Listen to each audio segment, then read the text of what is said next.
Hello दोस्तों, स्वागत है आप सभी का आपके अपने चैनल गुरुमंत्र इंस्टीट्यूट में। आज की ये वीडियो 12th क्लास की फिजिक्स की वीडियो है।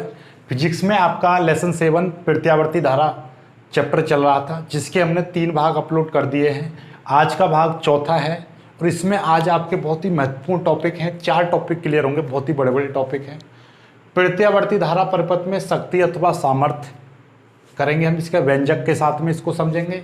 वाट इन धारा समझेंगे, वाट इन धारा क्या होती है, चौक कुंडली क्या होती है, इसको समझेंगे।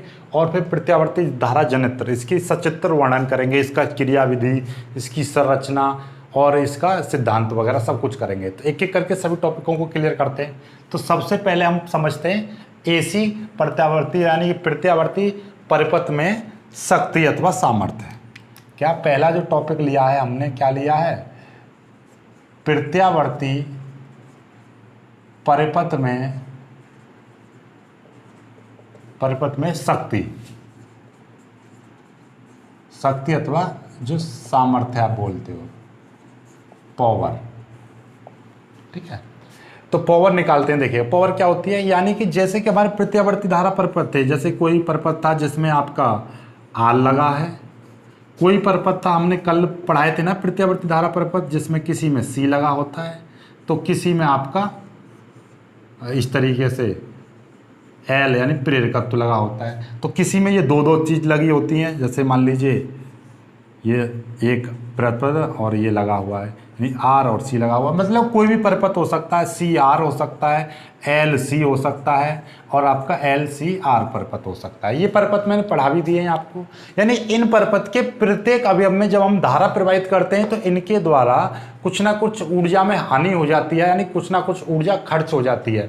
तो इस ऊर्जा के खर्च होने की दर को ही, यानी किसी भी परिपथ में, किसी प्रत्यावर्ती परिपथ में धारा प्रवाहित करने पर उसके अवयव के द्वारा या अवयव में प्रत्यावर्ती धारा की खर्च होने की दर या प्रत्यावर्ती धारा के ऊर्जा की खर्च होने की दर या विद्युत ऊर्जा के खर्च होने की दर को हम क्या कहते हैं, प्रत्यावर्ती धारा की शक्ति अथवा सामर्थ्य कहते हैं। तो परिभाषा क्या बनेगी, परिभाषा जैसे नॉर्मली आपने परिभाषा पढ़ी थी, अब तक क्या पढ़ी थी कि विद्युत ऊर्जा के खर्च होने की दर को विद्युत शक्ति कहते हैं या विद्युत सामर्थ्य कहते हैं। सिंपल सी है, वही चीज़ है यहाँ पर, और कुछ नहीं। प्रत्यावर्ती लग रही है तो प्रत्यावर्ती के अनुसार क्या देंगे परिभाषा, किसी भी प्रत्यावर्ती परिपथ में जब प्रत्यावर्ती धारा प्रवाहित होती है तो उसमें लगे अवयवों में, यानी इसके अवयव में विद्युत ऊर्जा के खर्च होने की दर को, विद्युत ऊर्जा के खर्च होने की दर को हम विद्युत शक्ति कहते हैं। मतलब ये है कि जब हम मान लीजिए ये आर परिपथ है, ये आपका कोई इस तरीके से आपका क्या दे रखा है, एल, और ये यहाँ पे सी परिपथ दे रखा है, एल सी परिपथ दे रखा है। जब हम इसमें कोई धारा प्रवाहित करेंगे तो इनके द्वारा इसमें विद्युत ऊर्जा खर्च होगी, इसमें भी विद्युत ऊर्जा कुछ ना कुछ खर्च होगी। तो विद्युत ऊर्जा के, यानी इन अवयवों में विद्युत ऊर्जा के खर्च होने की दर, यानी कि 1 सेकंड में कितनी ऊर्जा खर्च हो जा रही है, उसी को हम क्या कहते हैं, इस परिपथ की शक्ति कहेंगे, इस परिपथ की क्या कहेंगे, सामर्थ्य कहेंगे। तो क्या होगी परिभाषा, किसी भी परिपथ में विद्युत धारा प्रवाहित करते हैं या प्रत्यावर्ती धारा प्रवाहित करते हैं तो उसमें लगे अवयवों में प्रत्यावर्ती धारा के खर्च होने की दर को हम क्या कहते हैं, विद्युत शक्ति कहते हैं। क्लियर होगी बात। एक बार फिर से, किसी भी परिपथ में प्रत्यावर्ती धारा के खर्च होने की दर, किसी भी परिपथ में लगे अवयवों में, या अवयवों लगाओ या मत लगाओ, सीधे मारो गोली, किसी भी विद्युत परिपथ में प्रत्यावर्ती धारा के खर्च होने की दर को हम क्या कहते हैं, विद्युत शक्ति कहते हैं, विद्युत सामर्थ्य कहते हैं। इसको P से प्रदर्शित करते हैं। तो नॉर्मली P बराबर आपने अब तक जाना था, P बराबर क्या होता है, P बराबर बेसिकली VI होता है। तो देखो दो फॉर्मूले बनेंगे अलग अलग। दो फॉर्मूले कैसे बनेंगे, यदि आप जानते हो V बराबर क्या होता है, V0 साइन ओमेगा टी होता है, और I बराबर क्या होता है, I0 साइन ओमेगा टी होता है। ठीक है, तो ये वैल्यू यहाँ पे पुट करोगे तो P बराबर क्या हो जाएगा, P बराबर हो जाएगा V0 साइन ओमेगा टी और इंटू I0 और ये हो जाएगा साइन ओमेगा टी। तो ओवरऑल P बराबर क्या हो जाएगा, V0 I0 और साइन स्क्वायर ओमेगा टी। ठीक है, ये चीज़ हो जाएगी और ये चीज़ आ गई आपकी। ठीक है, अब यहाँ से देखिए कुछ चेंज होने वाला है। क्या चेंज होगा, ध्यान से समझिएगा कि आपका जो होता है ना प्रत्यावर्ती धारा के एक पूर्ण चक्र के लिए, मैं ध्यान से बता दे रहा हूँ आपको, एक प्रत्यावर्ती धारा के पूर्ण चक्र के लिए एक ये याद कर लेनी है, AC करंट के, यानी AC के प्रत्यावर्ती धारा के एक पूर्ण चक्र के लिए क्या होता है कि यानी कि जो साइन स्क्वायर का जो मान होता है, साइन स्क्वायर ओमेगा टी का मान तो 1/2 होता है, और कॉस 2 ओमेगा टी की वैल्यू 0 होती है, और साइन 2 ओमेगा टी की वैल्यू भी कितनी होती है, 0 होती है। क्लियर है बात? तो ये चीज़ें 0 होती हैं। तो अकॉर्डिंग दिस हम यहाँ पर इस ये चीज़ लगाएंगे तो साइन एक पूर्ण चक्र के लिए लिख देंगे, एक पूर्ण चक्र के लिए, तो ये औसत वैल्यू होती है एक पूर्ण चक्र के लिए, इनका जो औसत मान है, यानी साइन स्क्वायर टी का औसत मान, ठीक है, ये औसत मान है इनका। ठीक है, ये चीज़ आपको लर्न करनी है। ये बीएससी वगैरह एमएससी वगैरह में बताई जाती है कि क्यों आता है ये, तो वो इतना डीप में नहीं जाएंगे, आप सीधा सीधा याद करना है आपको। इंटर की किसी भी किताब में ये सब डायरेक्ट लिखे होते हैं, लेकिन मैं आपको प्रूफ भी करा दूंगा। ठीक है, जब आपका बीएससी वगैरह का मैं कराऊंगा इलेक्ट्रॉनिक्स में, तब आपको मैं सूचित कर दूंगा कि ये आपका प्रूफ आ गया। लेकिन इतना आप दिमाग पर जोर मत डालो, सिंपल सा क्या रख लो कि प्रत्यावर्ती धारा के एक पूर्ण चक्र के लिए साइन स्क्वायर टी का औसत मान 1/2 होता है, cos 2 ओमेगा टी का मान 0 होता है, और साइन ओमेगा टी का मान भी 0 होता है। तो अकॉर्डिंग दिस हम औसत मान निकालें तो p, हमने औसत मान लगाया, इसका औसत लगाया तो p की जगह पर मैंने बाल लगा दिया, मतलब क्या है, ये p का औसत मान हो जाएगा, नहीं इस शक्ति का औसत मान हो जाएगा। तो ये V0 और ये I0 इंटू ये कितना हो जाएगा, 1/2 हो जाएगा, इसकी जगह पे 1/2 आ गया। क्यों? क्योंकि साइन स्क्वायर ओमेगा टी का एक पूर्ण चक्र के लिए 1/2 मान होता है। ये आपको लर्न करना है, दिमाग में लर्न कर लीजिए। इसका लर्न कर लीजिए 0, इसका लर्न कर लीजिए 0। ठीक है, तो ये हो गया। अब अकॉर्डिंग दिस आप जानते हो 2 को मैं कितना लिख सकता हूँ, √2 गुणा √2 लिख सकता हूँ। भाई 2 को √2 की गुणा 2 करूँगा तो ये चीज़ आती है। आप बायोलॉजी वाले भी जानते हो, मैथ में खूब कराया है, और बायोलॉजी वाले के जो फिजिक्स के न्यूमेरिकल चल रहे हैं और केमिस्ट्री चल रहे हैं उन सभी में कराया है। तो अकॉर्डिंग दिस क्या हो जाएगा, P bar is equal to V0 1/2 में यहाँ पे लिख दे रहा हूँ, और इसके साथ में 1/2 में यहाँ पे लिख दे रहा हूँ। मतलब यही है ना, इस 2 को मैंने 2 भागों में तोड़ दिया, 1/2 1/2, मतलब वही चीज़ आ गई। लेकिन ये V0/√2 किसकी वैल्यू होती है आप जानते हो, ये आपकी VRMS की वैल्यू होती है। कल बताई थी ना, ये आपकी IRMS की वैल्यू होती है, IRMS बताई थी ना, बताई थी, ये प्रूव करके भी आया था। VRMS बराबर क्या आया था, VRMS बराबर आया था V0 आपका √2। एक्चुअली में ये आया था IRMS बराबर I0 और √2। जब I की वैल्यू ये आती है तो V की भी ये होती है, तो ये आपकी ये हो जाएंगी। क्लियर है बात? ये चीज़ यहाँ तक समझ में आ गया। अब नेक्स्ट इसके बाद में थोड़ी सी बात करेंगे हम, ये तो फॉर्मूला न्यूमेरिकल्स के लिए लगेंगे डायरेक्ट। ठीक है, तो एक एक करके हम सारी चीज़ों को यहाँ तक समझ में आ गया। यहाँ के बाद में मैं मान के चल रहा हूँ कि कोई एक ऐसा परिपथ है जिसमें आपकी धारा पीछे चल रही है और वोल्टेज आगे चल रहा है, या आप कोई भी चीज़ मान लो, वोल्टेज आगे चल रहा है, धारा, मतलब कोई भी एक ऐसा परिपथ ले लो जिसमें कुछ अंतर चल रहा है। तो मैं कह ले रहा हूँ कि V बराबर ये दे रखा है, V बराबर V0 साइन ओमेगा टी, और I बराबर क्या दे रखा है, I0 और साइन ओमेगा टी -φ।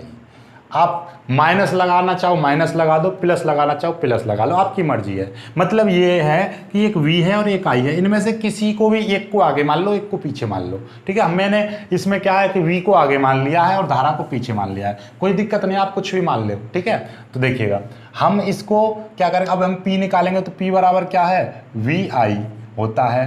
तो P बराबर नॉर्मली क्या हो जाएगा, V की वैल्यू आपकी क्या है, V0 sign omega t into I की क्या है, I0 और साइन ओमेगा टी -φ हो जाएगा।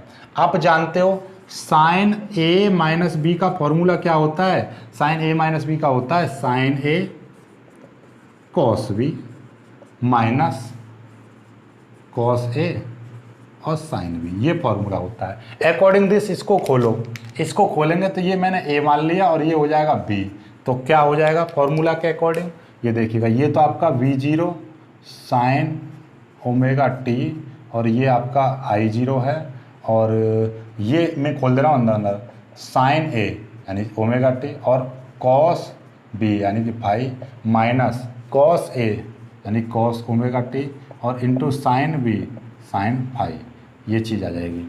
ठीक है, I0 को मैं एक साथ लिख दे रहा हूँ, V0 I0, ये हो जाएगा आपका साइन ओमेगा टी। ठीक है, और इसकी अंदर मल्टीप्लाई कर दे रहा हूँ मैं, इसकी अंदर मल्टीप्लाई कर दे रहा हूँ। देखो V0 और साइन, देखो V0 और I0 यहाँ पे आ गया, साइन की मल्टीप्लाई इसमें करूँगा तो ये कितना हो जाएगा, ये हो जाएगा साइन स्क्वायर ओमेगा टी, और इसकी ये जो कहते हैं आएगा कॉस फाई ठीक है, माइनस ये क्या है आपका देखिएगा इसकी मल्टीप्लाई इसमें करेंगे हम तो क्या हो जाएगा sine omega t into cos omega t into sine phi, ये आ जाएगा। ये मतलब इसकी मैंने यानी कि देखिएगा ध्यान से समझना, इसकी मैंने मल्टीप्लाई कर दी और आप ऐसा समझिएगा, देखो आप चाहो तो ऊपर वाली लाइन से यहीं से ऐसा लिख दीजिए, ये वाली चीज़ थी तो इसको v और i को मैं एक साथ लिख दे रहा हूँ, आप ऐसे लिख दे रहा हूँ, देखिएगा ये v0 i0, ये वाली चीज़ और इस वाली चीज़ को मैंने एक साथ लिख दिया और ये जो आपका है साइन ओमेगा टी ये एक साथ लिख दिया। अब साइन ओमेगा टी की मैं एक बार इसमें मल्टीप्लाई की है और एक बार मैंने इसमें मल्टीप्लाई की है, तो यानी कि साइन की मल्टीप्लाई इसमें करूंगा तो साइन स्क्वायर ओमेगा टी हो जाएगा कॉस फाई, माइनस लगाया इसकी मल्टीप्लाई में, देखिएगा ये चीज़ इस तरीके से है, यानी कि ये आपकी गुणा में तो दे रखी है, यानी यहाँ पर दे रखा है गुणा में साइन फाई, इस तरीके से दे रखा है, यानी ये गुणा में दे रखा है, ये थोड़ा सा यहाँ पे चौंधा मारता है इसलिए मैंने ऊपर लिख दिया है, तो मतलब क्या ये इसके साथ में है, तो इसके साथ में जब इसकी मल्टीप्लाई इसमें करूँगा ये और ये दोनों चीज़ यहाँ पर आ गई, ये चीज़ और ये चीज़। अब देखिएगा ये मैं मिटा दे रहा हूँ, तो अकॉर्डिंग दिस आपको कुछ अच्छा सा दिखाई दे रहा होगा क्या, इसको v0 i0, इसको मैं कितना लिख दे रहा हूँ 1 माइनस क्या हो जाएगा कॉस स्क्वायर, ठीक है 1 माइनस क्या हो जाएगा 1 माइनस साइन स्क्वायर थीटा का वैल्यू कितनी हो जाती है आप जानते हो, साइन स्क्वायर थीटा की वैल्यू को मारा गोली केवल इतना ही रहने दो, ये कितना हो जाएगा आपका साइन स्क्वायर ओमेगा टी और कॉस फाई माइनस, देखो इसमें ध्यान से देखिएगा ये आपका क्या है, जैसे कि आपका होता है sign theta into cos theta, ठीक है, इसमें मैं 2 की मल्टीप्लाई कर दे रहा हूँ, या आप जानते हो सिंपली आप जानते हो साइन 2 थीटा का फॉर्मूला क्या होता है, साइन 2 थीटा बराबर होता है 2 sine theta into cos theta, ये होता है, ठीक है। तो sign theta into cos theta की वैल्यू कितनी हो जाएगी, तो ये 2 नीचे आ जाएगा 1/2 साइन 2 थीटा बराबर sign theta into cos theta, इतना आ जाएगा। तो देखना जरा ये साइन थीटा और ये कॉस थीटा है, तो साइन थीटा कॉस थीटा बराबर क्या हो जाएगा साइन 2 थीटा बटे 1/2, मैंने ये नीचे आ जाएगा, कुल मिला के बात ये है, ये 2 इसके नीचे आ गया, समझ में आई बात नहीं आई भाई, आप जानते हो सिंपली आप ये चीज़ तो जानते हो कि साइन 2 थीटा बराबर ये होता है, तो मैं लिख सकता हूँ 2 sine theta into cos theta बराबर आपका साइन 2 थीटा होता है। तो यदि मैं इसकी वैल्यू निकालूंगा तो इस 2 को मैं यहाँ पर इसके नीचे लिख सकता हूँ, बात तो वही है। तो अकॉर्डिंग दिस इस फॉर्मूले को यहाँ पर पुट करोगे साइन थीटा, ये थीटा की वैल्यू, ये भी थीटा की value, sign theta into cos theta की वैल्यू कितनी हो जाएगी, यानी कि साइन 2 थीटा यानी 2 ओमेगा टी, ठीक है, थीटा की जगह पे क्या है ओमेगा टी, साइन 2 थीटा बट्टे 2 और ये आपका साइन फाई है, ऐसे आ जाएगा आपका, समझ में आई बात नहीं आई ये चीज़। और आप जानते हो एक औसत चक्र के लिए यानी एक पूर्ण चक्र के लिए ये मान 0 हो जाएगा और इसका मान 1/2 हो जाएगा, तो एक पूर्ण चक्र के लिए लिख दोगे, एक पूर्ण चक्र के लिए मैंने बताया था ना, पूर्ण चक्र के लिए, पूर्ण चक्र के लिए आप जानते हो एक पूर्ण चक्र के लिए यानी कि साइन स्क्वायर ओमेगा टी का मान तो होता है 1/2 और साइन 2 ओमेगा टी की जो वैल्यू हो जाएगी वो 0 हो जाएगी। जब ये 0 रखोगे तो ये पूरा 0 हो जाएगा और इसकी जगह पे 1/2 रखोगे तो ये कितना आ जाएगा, ये आ जाएगा आपका, इसको मिटा दे रहा हूँ मैं, तो ये वैल्यू आपकी निकल के आ जाएगी P बराबर तो v0 i0 इंटू इसकी जगह पे 1/2 आ जाएगा इंटू ये कॉस फाई आ जाएगा और ये सारा का 0 हो जाएगा इधर, इतना आ गया। तो P बराबर इसको √2 लिख दो, वही √2 into i0 √2 into cos phi, तो P बराबर कितना हो जाएगा, ये VRMS हो जाएगा इंटू ये IRMS हो जाएगा, ये कॉस फाई आ जाएगा, ये वैल्यू आ जाएगी आपकी। जहाँ पर ये कॉस फाई है इसको बोलते हैं हम, जहाँ कॉस फाई बराबर क्या है, कॉस, जहाँ कॉस फाई शक्ति गुणांक है, शक्ति गुणांक होता है, क्लियर है, ये शक्ति गुणांक कहलाता है।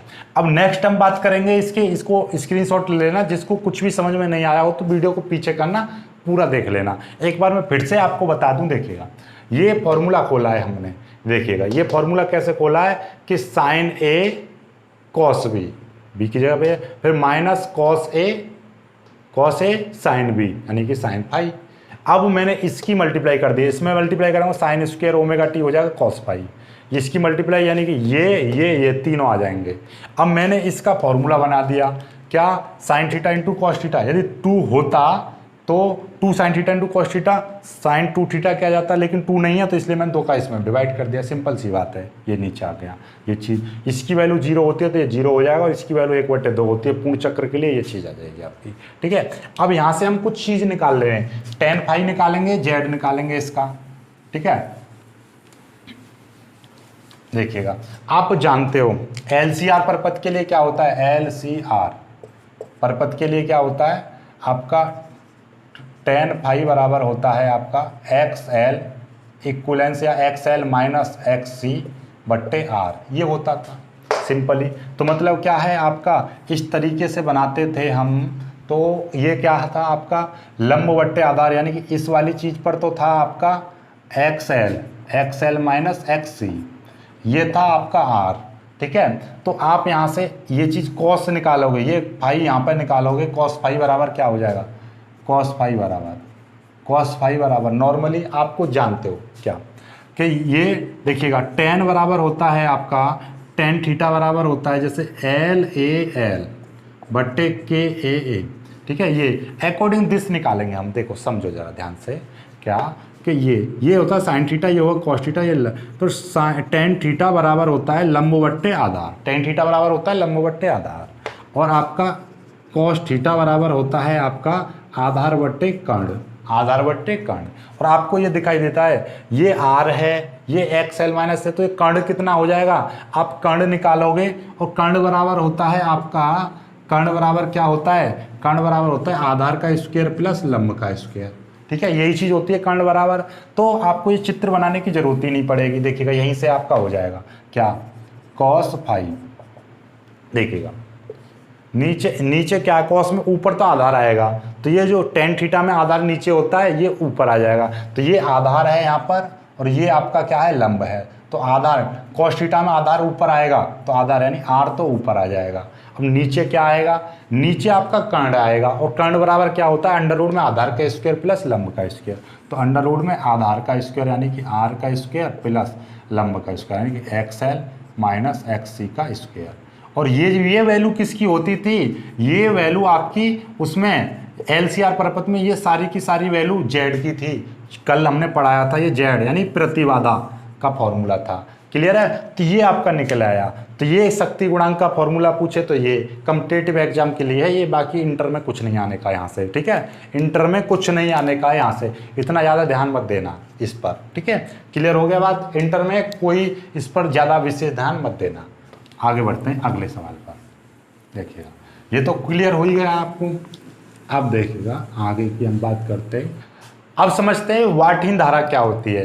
देखो वाट का मतलब आप समझ रहे हो, वाट किसका मात्रक होता है, शक्ति का। वाट किसका मात्रक होता है, शक्ति का होता है वाट मात्रक। ठीक है, हीन का मतलब नहीं, और धारा जिसमें कोई शक्ति ना हो, यानी कि वो शक्ति क्या थी, विद्युत ऊर्जा की हानि या विद्युत ऊर्जा खर्च ना हो। तो ऐसी कोई, मान लीजिए बल्ब जला रहे हो आप, ऐसा पॉसिबल है कि बल्ब जलाने पर विद्युत ऊर्जा खर्च ना हो, इम्पॉसिबल। तो वही चीज़ है, यानी कि किसी भी विद्युत परपथ में, यानी कोई भी परपथ दे रखा है, और बेसिकली कौन सा, जिसमें आपका L लगा हो, और बेसिकली जिसमें आपका क्या लगा हो, आपका C लगा हो, इस टाइप के जो परपथ हैं, जिसमें आपका प्रेरकत्व लगा हो, जिसमें आपका संधारित्र लगा हो, इस तरह के परपथों में धारा प्रवाहित करने पर यदि धारा में कोई हानि ना हो तो उस धारा को हम क्या कहते हैं, वाटहीन धारा कहते हैं। यदि किसी परपथ में प्रत्यावर्ती धारा प्रवाहित करने पर प्रत्यावर्ती धारा में कोई हानि ना हो तो उस धारा को हम वाटहीन धारा कहते हैं। वास्तव में ऐसी धारा, जब किसी प्रत्यावर्ती धारा परपथ में धारा प्रवाहित करें तो उसमें प्रत्यावर्ती धारा में कुछ ना कुछ ऊर्जा की हानि निश्चित रूप से होती है। अतः हम कह सकते हैं कि वाटहीन धारा मतलब असंभव है। वाटहीन धारा कैसी है, असंभव मानी जाती है, प्रैक्टिकल तौर पर असंभव मानी जाती है, लेकिन हम नॉर्मली कह सकते हैं ऐसे। ठीक है, तो वाटहीन धारा समझ में आ गई, यानी कि एक ऐसी धारा जो किसी परिपथ में हम प्रवाहित करें और उसमें कोई भी हानि ना हो, उस धारा को हम क्या कहते हैं, वाटिन धारा कहते हैं। आई होप आप समझ पाए होंगे। और ये इम्पॉसिबल ही होता है भाई, जिसमें एल लगा है तो इसमें धारा प्रवाहित करेंगे तो ऐसा तो है नहीं कि ये कुछ ना कुछ धारा को अपने पास नहीं लेगा, कुछ ना कुछ खर्च होगी। बल्ब जला रहे हो आप, बल्ब से धारा प्रवाहित करोगे तो कुछ ना कुछ ऊर्जा तो लेगा ही लेगा, सिंपल सी बात है, ठीक है। तो वही चीज़ है, तो कुछ ना कुछ ऊर्जा हानि होती ही होती है, चाहे थोड़ी हो या ज़्यादा हो, पर होती जरूर है, ठीक है। तो वाटिन धारा क्लियर हो गया। अब ये चौक कुंडली क्या होती है, चौक कुंडली, इसको और समझते हैं, चौक कुंडली। अब आते हैं हम चौक कुंडली पर। चौक कुंडली को समझिएगा। जो प्रत्यावर्ती धारा जो होती है, मान लीजिए ये कोई प्रत्यावर्ती धारा है और ये किसी परिपथ में प्रवाहित हो रही है, इस तरीके से इसमें प्रवाहित हो रही है प्रत्यावर्ती धारा, ऐसा समझिए। ये प्रत्यावर्ती धारा इस परिपथ में प्रवाहित हो रही है और हमें इस धारा को कंट्रोल करना है, इस धारा को नियंत्रित करना है।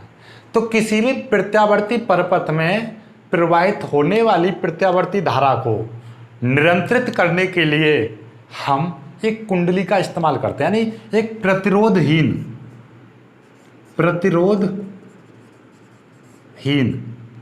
शुद्ध प्रेरकत्व वाली कुंडली, शुद्ध प्रेरकत्व वाली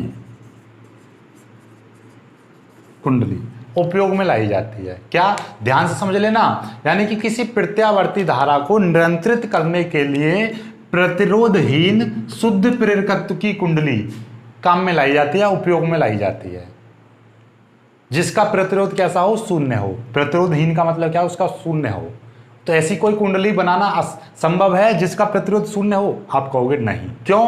क्योंकि कुंडली में हम तार के द्वारा बनाएंगे और तार, किसी ना किसी तार का अपने आप में कुछ ना कुछ प्रतिरोध जरूर होता है, डेफिनेटली होता है। तो फिर कैसे काम चलेंगे? तो इसीलिए हम क्या कहते हैं, किसी कुंडली का प्रतिरोध शून्य नहीं कर सकते हम, लेकिन कहीं हद तक उसको कम किया जा सकता है। कम कैसे कर सकते हैं? तो ऐसी युक्ति जिसके द्वारा किसी प्रत्यावर्ती धारा के मार्ग, प्रत्यावर्ती धारा को यानी कि कम प्रतिरोध पर नियंत्रित किया जाता है, उसी को हम क्या कहते हैं, चौक कुंडली कहते हैं। तो चौक कुंडली एक ऐसी युक्ति होती है जिसके द्वारा प्रत्यावर्ती धारा को नगण्य यानी कि सबसे कम, बहुत ही सूक्ष्म विद्युत हानि पर या विद्युत ऊर्जा की हानि पर उसको नियंत्रित किया जाता है। तो ओवरऑल बात ये समझे कि हमें यदि प्रत्यावर्ती धारा को नियंत्रित करना है और वो भी सबसे कम ऊर्जा हानि पर नियंत्रित करना है, यानी कि एक ऐसी कुंडली से नियंत्रित करना है जिसका लगभग प्रतिरोध शून्य के बराबर हो, यानी कि शून्य के यानी सबसे कम हो, उसी युक्ति को हम क्या कहते हैं, चौक कुंडली कहते हैं। और चौक कुंडली से मतलब ऐसी कुंडली कैसे बनाई जा सकती है? तो ऐसी कुंडली ऐसे बनाई जाती है, इसकी चौक कुंडली की रचना समझ लीजिए। रचना क्या है? ये रचना है इसकी। देखिए, एक पटलित लोह क्रोड लेते हैं, एक पटलित, ये क्या है, लोह क्रोड, पटलित लोह क्रोड, और इसके ऊपर तांबे के तार के बहुत सारे फेरे लपेट देते हैं इस तरीके से।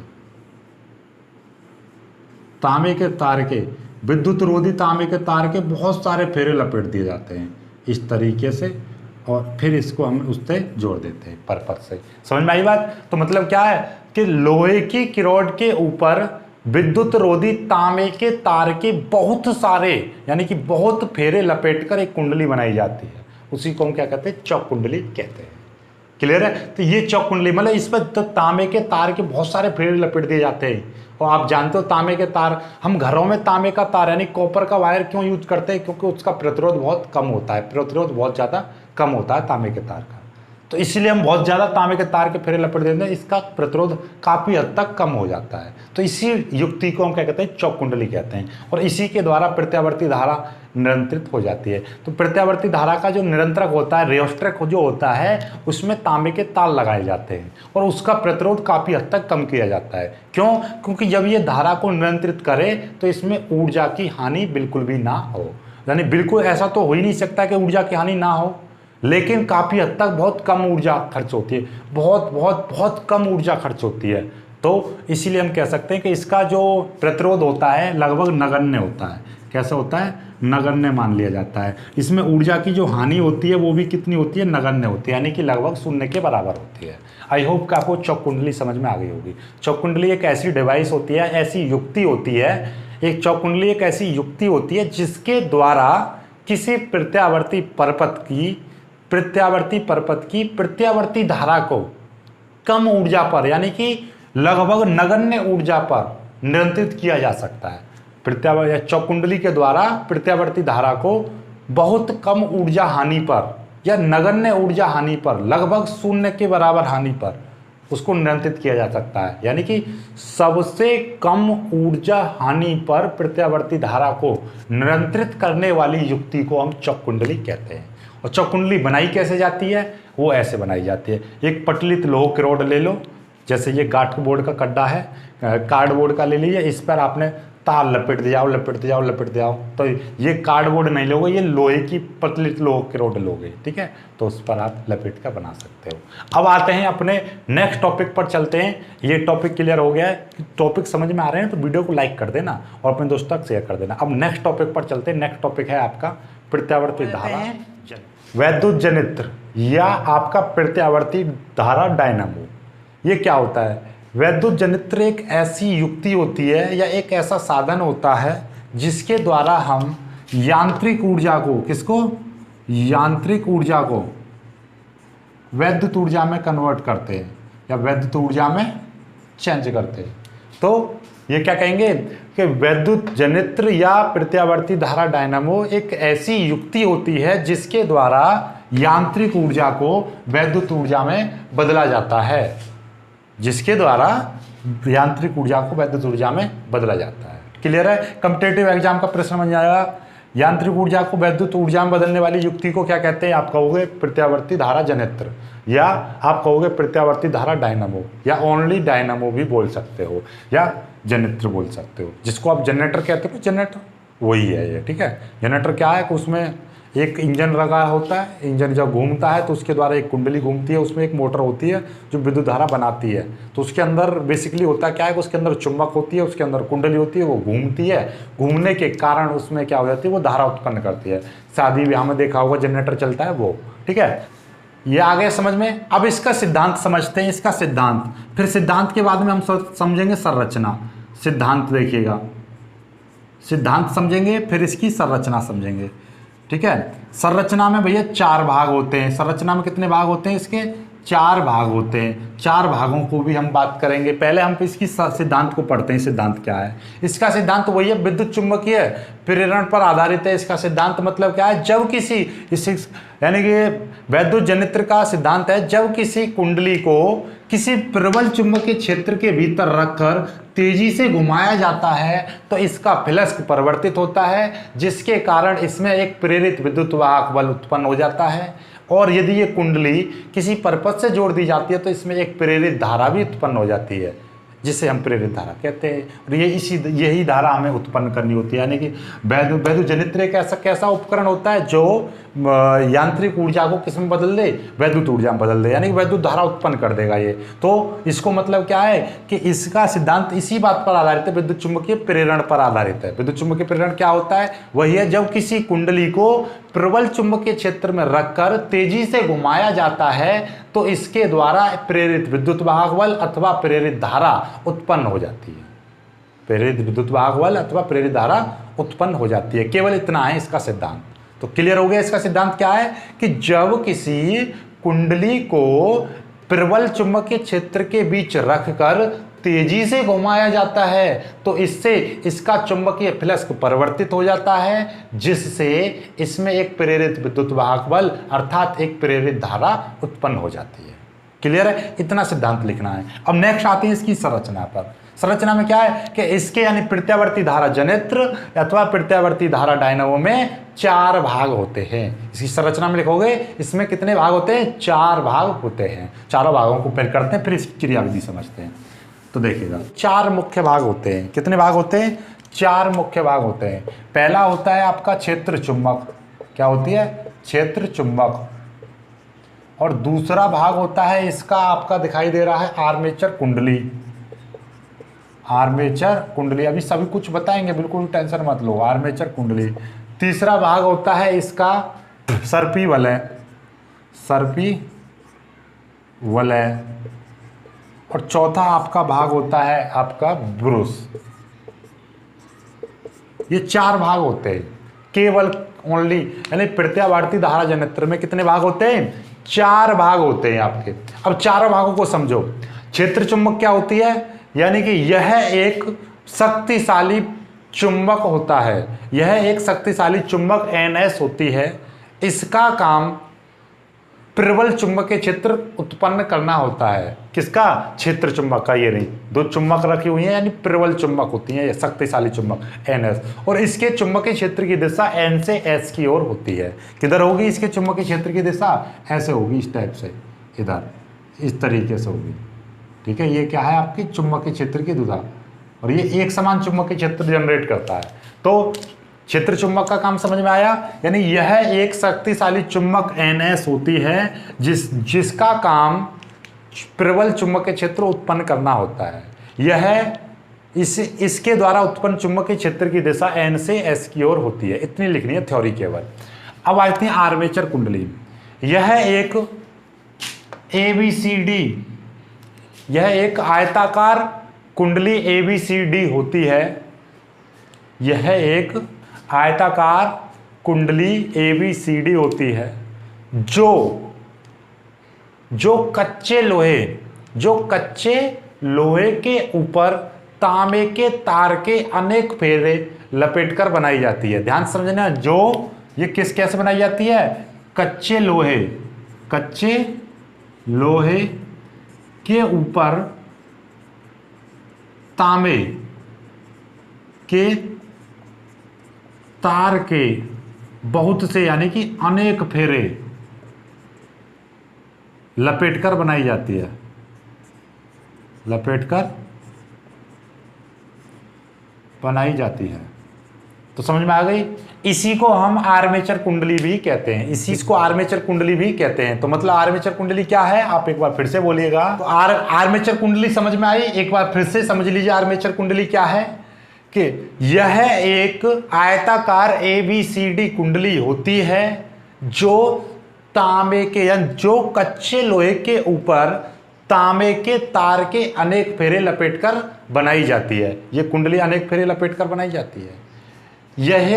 इसको हम चुंबकीय क्षेत्र के बीच, यानी कि अर्थात चुंबकीय ध्रुवों के बीच तेजी से घुमाते हैं। इस कुंडली को हम चुंबकीय ध्रुवों के बीच रखकर तेजी से घुमाते हैं। और घुमाते किससे हैं? या तो हम इसको यानी कि पेट्रोल इंजन से घुमाएंगे, या नॉर्मल इंजन से घुमाएंगे, या आपका भाप इंजन से घुमाएंगे, या भाप टरबाइन से घुमाएंगे, या पानी टरबाइन से, जल टरबाइन से घुमाएंगे। ठीक है, तो मतलब किसी ना किसी से हम इसको घुमाते हैं।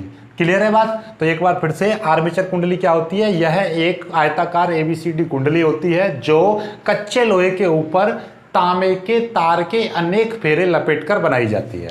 अब आपसे पूछ ले, तांबे के तार के फेरे पृथक पृथक करके लपेटे जाते हैं, यानी कि अलग अलग ऐसे करके, इस तरीके से अलग अलग करके पृथक पृथक फेरे लपेटकर बनाई जाती है। क्लियर है? तो इसी को हम घुमाते हैं। ये क्लियर हो गया। अब आती है सर्पी वलय, यानी कि जब हम कुंडली बनाएंगे ऐसे तांबे के, यानी एक तार ये है, इस तरीके से ऐसे करके हम कुंडली बनाते गए थे, तार के तारे के फेरे लपेटते गए और एक तार ये निकल आया। तो यानी कि इस कुंडली के दोनों तारों को, यानी आर्मेचर कुंडली के दोनों तार धातु के 2 छल्लों से जुड़े होते हैं।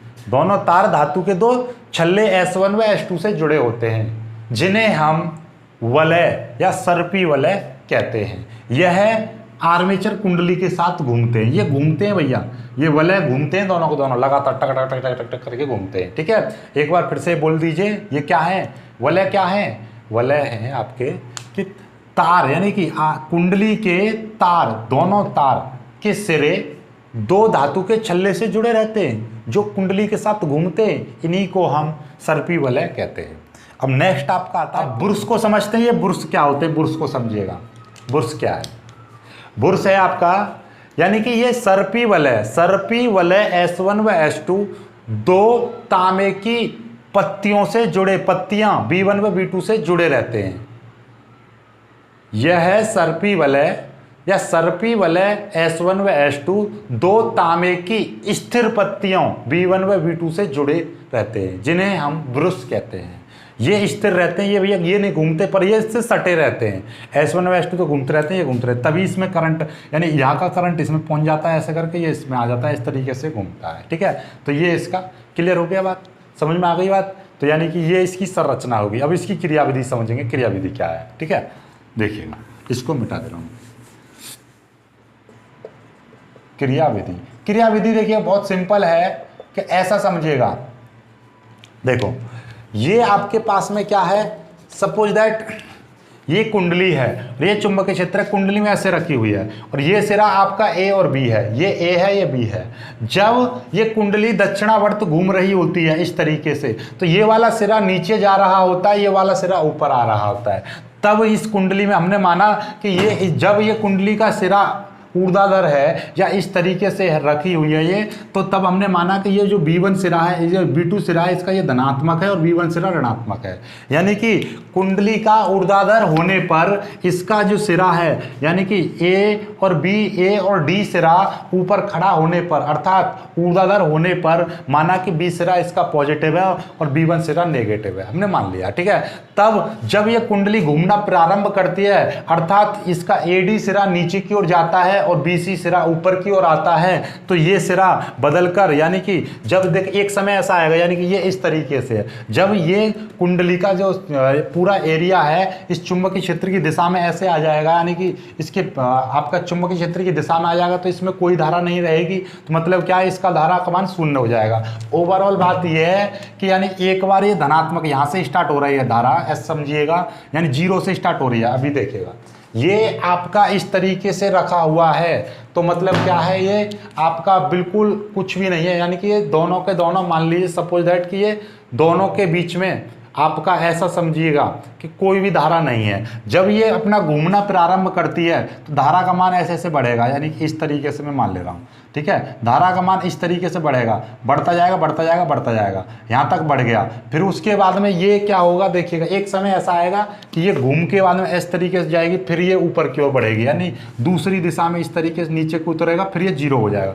यानी इस तरीके से ये घूम के, देखिए ऐसे था, ये ऊपर अधिकतम पहुंचा, फिर से ये 0 हो गया, यानी यहाँ पर 0 हो गया। अब ये फिर से विपरीत दिशा का उठेगा, यानी दूसरा सिरा इसका उठेगा, तो ये फिर से नीचे की ओर जाएगा, फिर से ये इस तरीके से, यानी कि ऐसा समझिएगा ये पॉजिटिव सिरा है आपका, यहाँ पर ये पॉजिटिव मैक्सिमम हो रहा है, या ऐसा समझिए यहाँ पर 0 है, ये वाला सिरा यहाँ पर 0 कर रहा है। अब हमने ये इस तरीके से जा रहा है, यानी 0 से करंट बढ़ा, इधर ऊपर पहुंच गया, अब ये फिर से नीचे आ गया, 0 हो गया, फिर से ये 0 हो गया। ठीक है, अब ये विपरीत सिरा दूसरा फिर से उठा, तो यानी कि ये फिर से नीचे की ओर गया, फिर से ये ऊपर हो गया, फिर से यूँ आ गया, तो यानी फिर से ये 0 पहुंच गया। इसी तरीके से ये चलती रहती है। और ये वाली जो साइकिल है किसकी होती है, पहले 0 से अधिकतम, अधिकतम से फिर 0, फिर अधिकतम, फिर 0, तो ये क्या है, प्रत्यावर्ती धारा की नेचर बन गई। तो मतलब इससे यानी कि प्रत्यावर्ती धारा जनरेटर से कैसी करंट उत्पन्न होती है, आपकी अल्टरनेटिव करंट, यानी कि प्रत्यावर्ती धारा उत्पन्न होती है। तो इसकी क्रियाविधि क्या है कि जब हमारी माना कि ये कुंडली आपकी दक्षिणावर्त घूम रही है, जब कुंडली दक्षिणावर्त घूमती है तो AB सिरा ऊपर और BC सिरा नीचे की ओर जाता है, जिससे कि B2 सिरा पॉजिटिव और B1 सिरा नेगेटिव हो जाता है। तब ये कुंडली घूमना प्रारंभ करती है तो BC सिरा फिर से ऊपर आता है और AD सिरा फिर नीचे जाता है, जिससे इसकी धारा की दिशा बदल जाती है और B2 सिरा नेगेटिव और B1 सिरा पॉजिटिव हो जाता है। अतः हम कह सकते हैं कि आधे अर्धचक्र के लिए धारा पॉजिटिव और दूसरे अर्धचक्र के लिए धारा नेगेटिव दिशा में बह रही है, जिससे पता चलता है कि इससे प्रत्यावर्ती धारा उत्पन्न होती है। क्लियर हो गया बात। तो ये थ्योरी तो आपको लिखी हुई मिल जाएगी नोट्सों में, ज़्यादा टेंशन नहीं लेना है, बस इसकी संरचना इंपॉर्टेंट है और इसकी चित्र इंपॉर्टेंट है। ठीक है, क्लियर है बात। तो आई होप कि आपको ये समझ में आ गई होगी। अब आगे बढ़ते हैं अगले टॉपिक पर। तो इस टॉपिक को यहीं पर समाप्त करते हैं और बाकी का अगला बस आपका एक रह जाएगा, ट्रांसफार्मर रह जाएगा। ट्रांसफार्मर को हम अगली वीडियो में खत्म करा देंगे, तो बाकी ओवरऑल आपका ये पूरा तरह से कंप्लीट खत्म हो जाएगा ये चैप्टर। ठीक है।